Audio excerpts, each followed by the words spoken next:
İsrail Başbakanı Benjamin Netanyahu'nun eşi Netanyahu konuşma yaparken Hamas'ın elinde 24'ten az rehinenin hayatta olduğunu ağzından kaçırdı. Açık mikrofonda duyulan ses rehine ailelerinde öfke ve panik yarattı. יש עד 24 חיים, עד 24 חיים. אני אומר עד, והיתר כמובן לצערנו לא בחיים. İsrail Başbakanı Benjamin Netanyahu kaç rehinenin Gazze'de hayatta olduğunu açıklarken eşi Sara Netanyahu araya girdi. Fısıltıyla daha azının hayatta kaldığını söyledi. כמובן עוד משימה חשובה, לא רק לנצח, אלא גם להחזיר הביתה.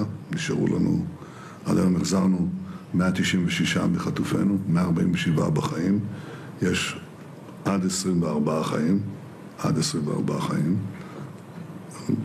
אני אומר עד, והיתר כמובן לצערנו לא בחיים. Sara Netanyahu'nun bu cümlesi rehine ailelerini hem paniğe sürükledi hem de öfkelendirdi.